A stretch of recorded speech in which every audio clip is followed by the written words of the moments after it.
नमस्कार मित्रांनो, सुस्वागतम. मुरंबा मालिकेच्या आजच्या भागामध्ये आता अक्षय हा कावेरीच्या घरी येतो. रमाला विचारतो की रमा, तुझा मोबाईल कुठे आहे?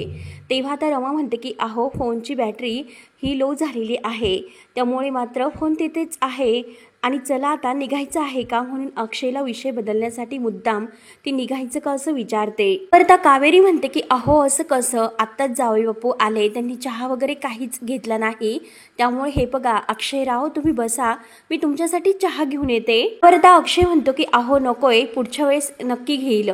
तेव्हा आता कावेरी म्हणते की बरं ठीक आहे, हे बघा रमासाठी मी काहीतरी पौष्टिक लाडू आणि चकल्या वगैरे चिवडा दिलेला आहे, ते मात्र घेऊन जा. आता मंगला मावशी कावेरीला थांब असं म्हणून ती आता स्वतः त्या चकल्या लाडू वगैरे घेऊन येते. तेव्हा अक्षयच्या हातामध्ये त्या डब्यांच्या पिशव्या आणून देते. तर अक्षय म्हणतो की बापरे, इतके डबे? तर कावेरीला हसू येते. परत रमा म्हणते की हो ना, आईने पौष्टिक लाडू तर माझ्यासाठी बनवले, परंतु प्रोटीन पावडर सुद्धा तिने घरीच बनवली. परत कावेरी म्हणते की चिवडा लाडू चकल्या वगैरे सुद्धा दिलेले आहे. तर अक्षय खुश होतो. अक्षय म्हणतो की बरं झालं तुम्ही हे सर्व तिला दिले, सगळ्याची गरज तर तिला आहे, मी कायम तिच्यावर ओरडत असतो. परत हसून म्हणतो की अरे बापरे, छान लाड चाललेत मुलीचे, आणि एका मुलीची मज्जा आहे बर का, आता बाळ आणि आई सुदृढ असणार आहे, खुश सुद्धा.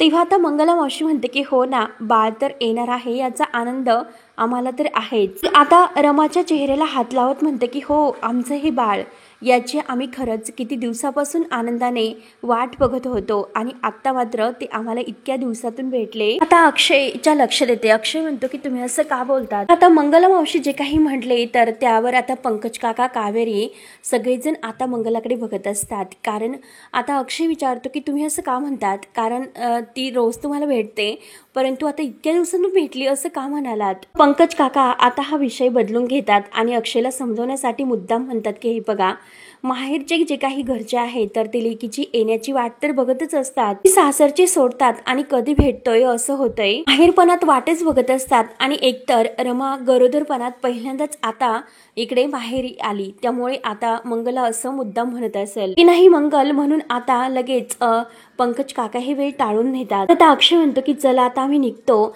तर आता रमा ही मंगला मावशीला मिठी मारते आणि मावशी येऊ का असं विचार, आणि कावेरीला सुद्धा आता मिठी मारते. त्या रमाला काळजी घेण्यासाठी सांगतात. तर अक्षय म्हणतो की चला काका येतोय. आता अक्षय आणि रमा निघून जातात. तर मंगला मावशी म्हणते की हो, आता सगळं काही चांगलं होणार आहे. तर कावेरी म्हणते की हो, होणारच, कारण आपल्या रमाने कधी कुणाचं वाईट केलेले नाही, त्यामुळे तिचे सगळे काही चांगलंच होईल. नंतर आता इकडे इरावती तर इतकी साहिलची फोनची वाट बघत असते, कारण जो नंबर साईने तिला केलेला असतो त्या फोनवरून कॉल, तर तिला असं वाटतं की खरंच साहिल जिवंत आहे, त्यामुळे ती सारखी आता साहिलला फोन लावण्याचा प्रयत्न करत असते.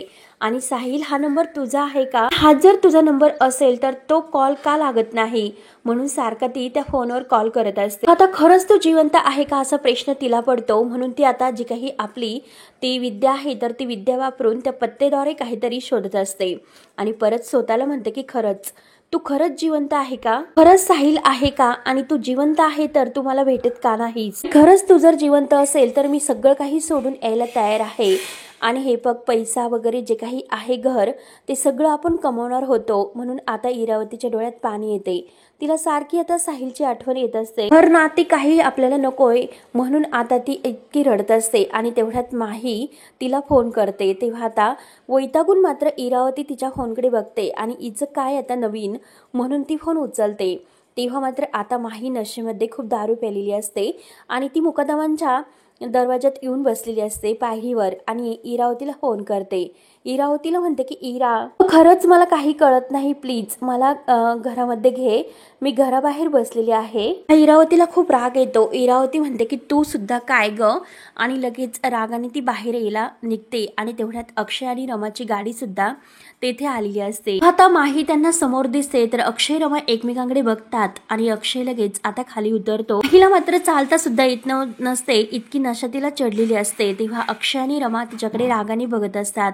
अक्षयला तर खूप राग येतो. अक्षय आता रागाने रमाला म्हणतो की हे बघ ना, अगं हिची किती हिंमत, हिची एवढी हिंमत का, ती दारू पिऊन आपल्या घराच्या बाहेर काय करते, तेव्हा आता माही उठते आणि त्यांच्याकडे येत असते. तेवढ्यात इरावती दरवाजा उघडून बाहेर येते. हे सर्व बघून तिला सुद्धा आता या माहीचा खूप राग येतो. तेव्हा आता लगेच अक्षय रमाच्या हाताला धरतो आणि तिला चल असे म्हणतो. तिला आतमध्ये घेऊन जात असतो आणि माहीवर ओरडतो, इथे कशाला आलीस, चल निघ येथून बाहेर हो. तर नशेमध्ये माही ही रमाला म्हणत असते की हे बघ, मला माहिती आहे की तू खरंच चांगली आहे, परफेक्ट आहे, एकदम अशी आदर्श, पण तुझ्याबरोबर सगळं चांगलं होईल असं नाही. तेव्हा आता इरावतीला तर भीती वाटते. तिला टेन्शन येते की माही नशेमध्ये जर काही बोलून गेली तर. कळतंय ना तुला नेमकं काय म्हणायचं आहे, मी काय म्हणते ते. तेव्हा आता रमा म्हणते की मला कसं कळणार की तुला नेमकं काय म्हणायचं, जे काही तुला म्हणायचं आहे जरा स्पष्टपणे बोल. मला कसं कळणार की नक्की तुझ्या मनात काय आहे, त्यामुळे तू सांगून टाक काय आहे बरं. आज मात्र हे सुद्धा समोर आहे, त्यामुळे जे खरं आहे ते सांगून टाक. हा माही नशेमध्ये म्हणते की हे बघ, माझं अक्षयवर प्रेम आहे आणि तुझ्यापेक्षा जास्त प्रेम आहे हे लक्षात घे. मी खरी रमा आहे, अक्षय ही माही आहे. तेव्हा अक्षयला हसू येते. अक्षय जोरजोराने हसतो. परत तिचंही बोलणं ऐकून रमा म्हणते की अगं माही, हे बघ, जर खरंच तुझं यांच्यावर प्रेम असतं तर खरंच तू अशी वागली नसती आणि हे जे काही कारस्थान तू आत्तापर्यंत केले ते सर्व तू केले नसते. हे बघ, बरं तुझं म्हणणं आहे की तू रमा आहे आणि तुझं यांच्यावर जास्त प्रेम आहे, तर चल मग जे खरं आहे ते सगळ्यांना सांगून टाक. तेव्हा मात्र माही थोडीशी शांत होते. म्हणते की अगं, तुझ्या मनात जे काही चाललेलं आहे ते सर्व यांना सांगून टाक. आता जे खरं आहे तर ते खरं बोलण्याची वेळ आलेली आहे, सांग बरं लवकर. इरावती तर खूप घाबरते. तिला टेन्शन येते की नक्की जर माहीने काही सांगितले तर. आता अक्षय म्हणतो की रमा, अगं कशाला तू हिच्या नादी लागते, चल ही आता नशेमध्ये आहे, चल ती दारू प्यालेली आहे. तेव्हा लगेच आता रमा म्हणते की नाही थांबा, हे बघा, आज जो सोक्षमोक्ष आहे ते सर्व एकदाचा होऊनच जाऊन द्या. रोज मात्र मला हे सगळं करत बसायचं नाही. माझ्या बाळाला आणखीन त्रास मला नाही द्यायचा. मुळे माही, अगं बोल बाई, सांग लवकर काय म्हणायचं आहे तुला. परत अक्षय मात्र वैतागतो आणि तो म्हणतो की रमा, अगं तू कुणाशी बोलते.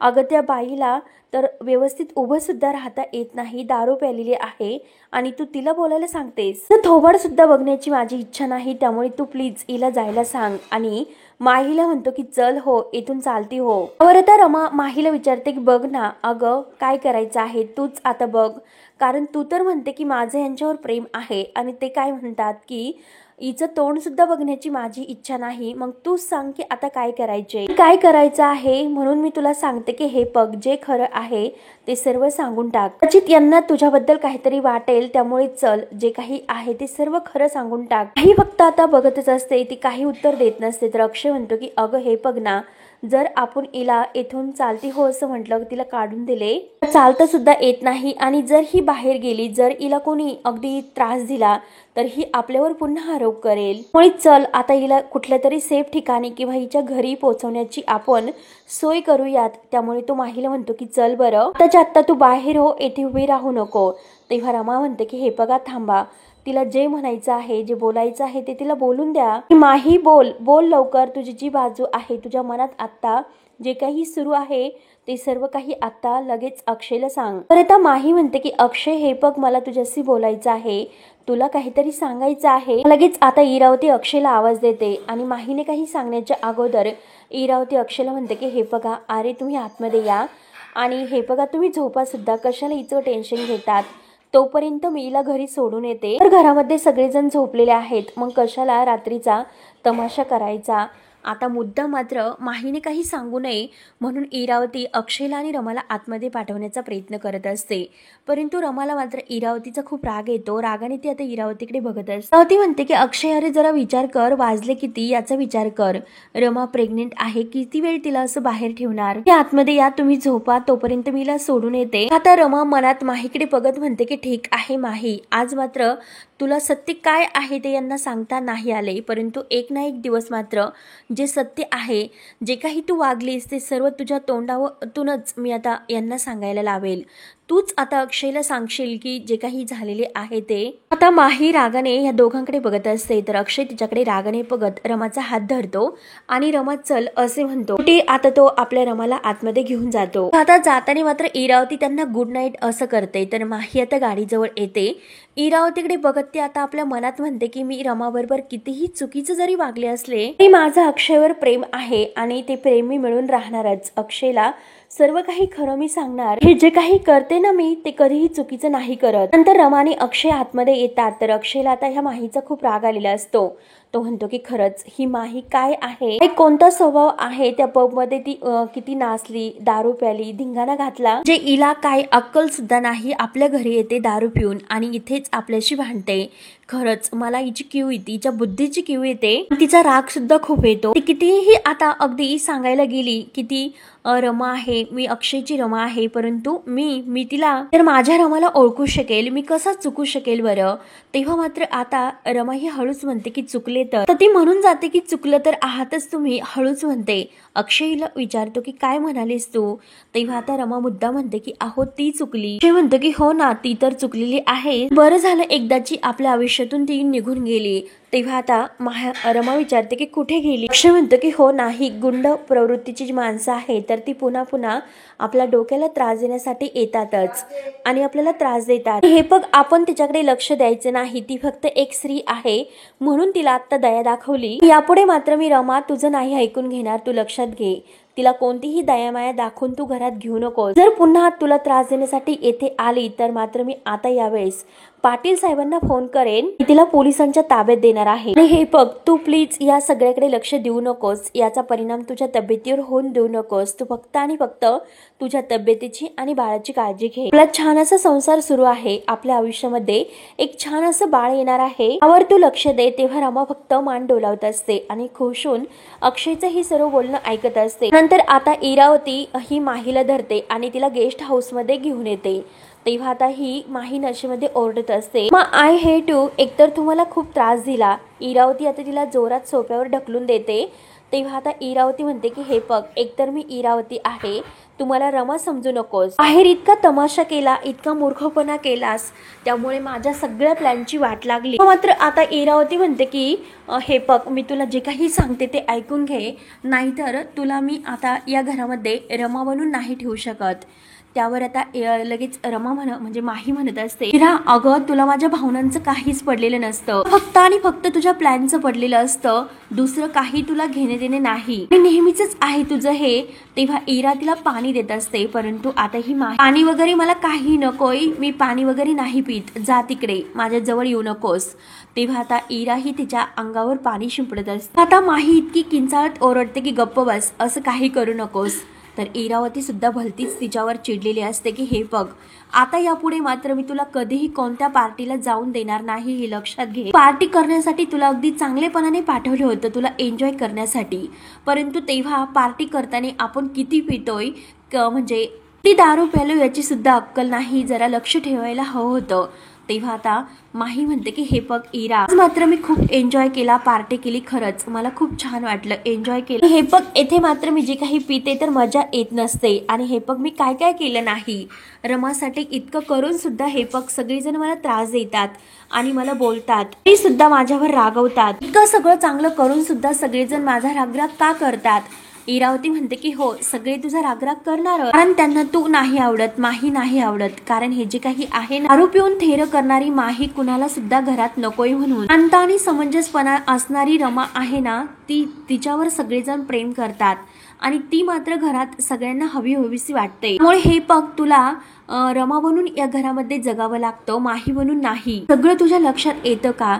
तेव्हा आता माही म्हणते की हे सगळं कसं विसरून जाऊ, अक्षय हवा होता आणि तो तर मला नाही मिळत। हे बघ इरा तुला जे काही हवं ते सगळं काही मिळेल, तुला जे काही प्रॉपर्टी हवी असेल ती सगळी काही तुला घे। हे बघ अक्षयचं फक्त आणि फक्त रमावर प्रेम आहे, अक्षय कधीही मला नाही मिळणार, कसं विसरू यार की मी माही आहे म्हणून। आता इरावती म्हणते की हे बघ हे जे काही तुझं सुरू आहे ते अगोदर थांबव, तुला पूर्णपणे आता विसरून जावं लागणार आहे की तू माही आहे।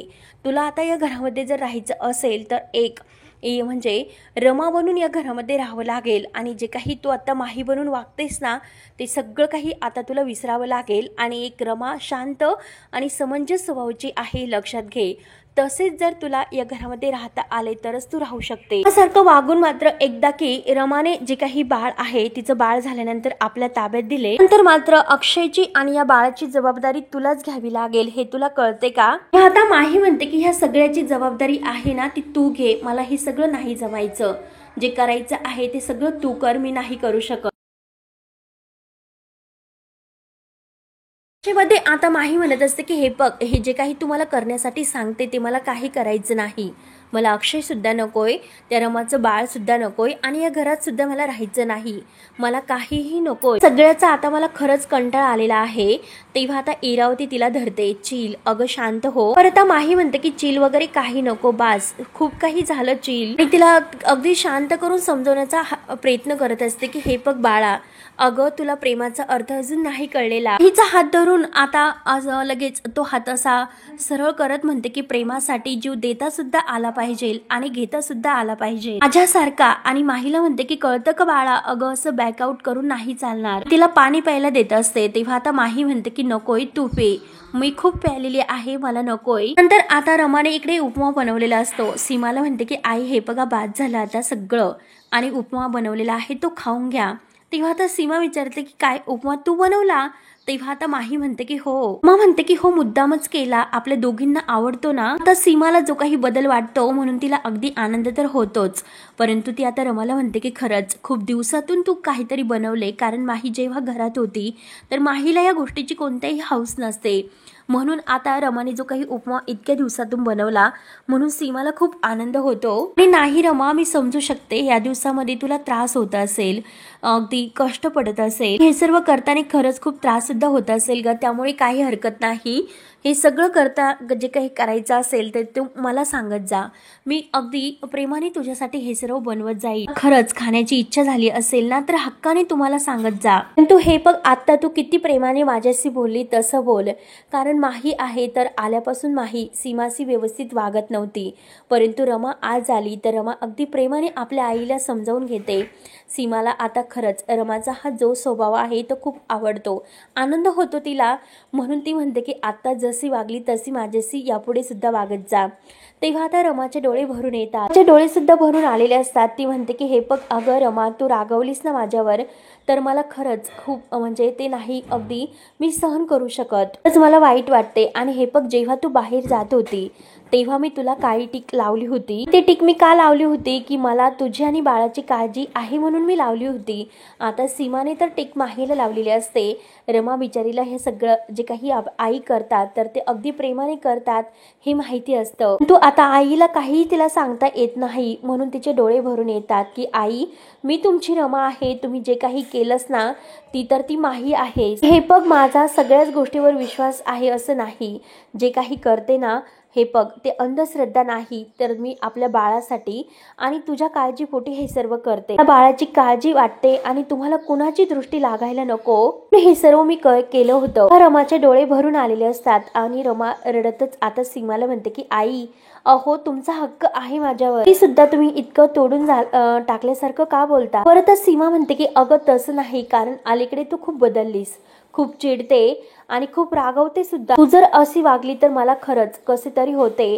तेव्हा आता रमाचे डोळे भरून आलेले असतात. कसं सांगू की आई, तुम्ही जिच्यावर चिडतात म्हणजे जी तुमच्यावर चिडते तर ती माही आहे, मी तुमची रमा नाही. सीमा आपल्या डोळ्यातील पाणी पुसून म्हणते की हे बघ रमा, आता किती काही झाले तरी शेवटी मी माझ्या मनाची समजूतच काढते की मी मलाच दोष देते की मी सीमा तूच चुकली, परंतु त्या बाहेरच्या माहीला घरात घेऊन आणलं होतं, मग रमा तुझ्यावर चिडणार हे साहजिकच आहे. सीमा आता रमासमोर हात जोडते आणि हे बघ, मी हात जोडून तुझी माफी मागते, हवी जी काही शिक्षा मला द्यायची असेल ती तू शिक्षा दे, पण तू चिडू नकोस, हवं तर मी तुझ्या पाया सुद्धा पडते. आता रमाच्या लक्षात येते आणि रमा डोळ्यामध्ये इतकी पाणी आणून रडत असते, म्हणजे माही तर आता आईंशी असं वागते हे आता तिच्या लक्षात येते. खरंच माही जे काही त्यांच्याशी वागते त्यामुळे आई किती दुखावल्या गेल्यात. परत सीमा परत अगदी प्लीज प्लीज करून माफी मागत असते. तर रमा म्हणते की आई, अहो हे काय करतात, मी खरंच तुमच्यावर रागवलेले नाही, त्यामुळे तुम्ही हात वगैरे माझ्यासमोर जोडू नका, माझ्यावर हक्क आहे. आणि हे बघा, तुम्ही बसा बरं खाली, इतकं मनाला वाईट वाटून घेऊ नका. हे बघा, मी तुमच्या हक्काची सून आहे, तुमच्या मनाला जे वाटन ते सगळं काही तुम्ही करू शकता. आई हे काय बोलतात असं पुन्हा बोलायचं नाही. परत सीमा खाली बसून रमाचा हात धरून म्हणते की हे बघ, मला एक गोष्ट सांग, मी कधी तुला सुनेसारखं वागवलं का? रमा नाही म्हणते तर सीमा म्हणते की नाही ना, आणि हे बघ काय मी मुलीसारखी माया तुझ्यावर केली ना, खरंच तू माझी लेक आहेस. हे बघ तूच जर माझ्याशी असं वागली तर मला असं वाटते की खरंच या जगात माझे कोणीच नाही. हल्ली जरा मला खरंच तुझ्याशी बोलायला सुद्धा भीती वाटते, कारण तू सारखी चिडत असते. बोलत नाही याचा अर्थ असं नाही की मला वाईट वाटतं, मला आतल्यात खूप त्रास होतो, आतल्यात मी झुरते. त्यामुळे प्लीज तू यापुढे मात्र असं काही वागू नकोस, माझ्यावर चिडू नको. तेव्हा रमा सुद्धा खूप रडत असते. रमा आता सीमाचा हात धरते आणि म्हणते की आई प्लीज तुम्ही असं काहीच वाटून घेऊ नका, स्वतःला त्रास करून घेऊ नका. हे बघा माझी चिडचिड झाली असेल, परंतु हे बघा हे लक्षात घ्या, माझ्या मनामध्ये असं तुमच्याविषयी काहीच नाही. माझ्या मनात तुमच्याविषयी फक्त प्रेम आणि आदरच आहे. त्यामुळे प्लीज आई तुम्ही असं करू नका. आता सीमा अगदी प्रेमाने रमाला जवळ घेते आणि अगदी प्रेमाने तिचे गाल धरत म्हणते की आज कसं वाटतं, कारण खूप दिवसातून माझी मुलगी रमा मला भेटली, असं काहीतरी आनंद मला वेगळाच वाटतो. हे बघ आता रोज मात्र अशीच माझ्याशी वागत जा. पण रमा आता प्रेमाने आपल्या हाताने सीमाला एक घास उपमा भरवते. सीमाला खूप आनंद होतो आणि उपमा छान झाला असं ती रमाला सांगते. ही आता इतक्या खुश असतात तर सीमा सुद्धा आपल्या हाताने रमाला उपमा भरवते. अगदी प्रेमाने दोघी आता खातात आणि मस्त झालं असं सीमा म्हणून आता रमाचं खूप कौतुक करते. रमा म्हणते की हे बघा आई तुम्ही खाऊन घ्या, मी सगळ्यांना नाश्ता देते. तेव्हा सीमा म्हणते की नाही तू थांब, जे काही करायचं आहे ते सगळं मला सांग, मी करते, तू अजिबात स्वतःला त्रास करून घेऊ नकोस. आता रमा म्हणते की नाही आई अहो माझं सुद्धा काम आहे, त्यामुळे मी जाऊन येते, तुम्ही बसा निवांत आणि उपमा खा. सगळं काही उपमा संपून टाका. तिच्या हाताला धरते आणि हळूच असं म्हणते. परत रमा आज जाते तर सीमाला खूप आनंद होतो, कारण आज मात्र आपली रमा आपल्याशी इतक्या दिवसातून प्रेमाने वागली म्हणून तिला आनंद झालेला असतो. मित्रांनो आता हा भाग येथे संपतो. पुढील भागामध्ये रमा इरावतीला म्हणते की हे बघा माही ही आईंशी नीट वागत नाही, त्यांच्याशी नीट बोलत सुद्धा नाही, त्यांना त्रास देते. त्या म्हणते की हो मी समजावेल तिला. तर रमा म्हणते की हे सगळं तुमच्यामुळे होते. तर लगेच इरा म्हणते की निघ आता चालते हो. रमा लगेच म्हणते की नाही मी कुठेही नाही जाणार. आता इकडे माही आरशावर रमा आणि माही हे नाव लिहिते आणि तुला रमावर अगदी लक्ष ठेवून हे सगळं करावं लागेल, तिच्यासारखं वागावं लागेल. त्यानंतर आता इकडे रमा तुमचं सगळं काही प्रेम आठवा, त्यामुळे जर एकदा तुमचं प्रेम तुम्हाला आठवलं तर तुम्ही हे जे काही करतात ना ते करण्याची इच्छा सुद्धा होणार नाही. आता रमा असं म्हटल्यानंतर इरावती खूप रडते. ती विचार करते की माझं प्रेम होतं तर हे रमाला कसं कळलं, तो फोन आहे तर तो खरा होता किंवा खोटा होता. आता ती खूपच भडकते आणि ती आता स्वतःला इतकं म्हणजे रागवून आता रमाला म्हणत असते, म्हणजे रमा बाहेर गेली असते आणि जर हा जो काही साहिल बनून फोन केला होता आणि यामागे तुझा हात होता हे जर मला कळले, तर साहिल बनून तू फोन केला तर मी तुला नाही सोडणार. आता इरावती भयंकरच चिडलेली असते आणि इकडे माहीने मात्र ठरवलेलं असतं की आता रमा बनून जे काही वागायचं आहे, जे काही करायचं आहे ते करायचे, तरच आता या घरातील सगळेजण आता तिच्यावर प्रेम करतील असे ती आता ठरवते. तेव्हा मित्रांनो पुढे काय होतं हे बघण्यासाठी आपल्या चॅनलला नक्की सबस्क्राईब करत राहा. धन्यवाद.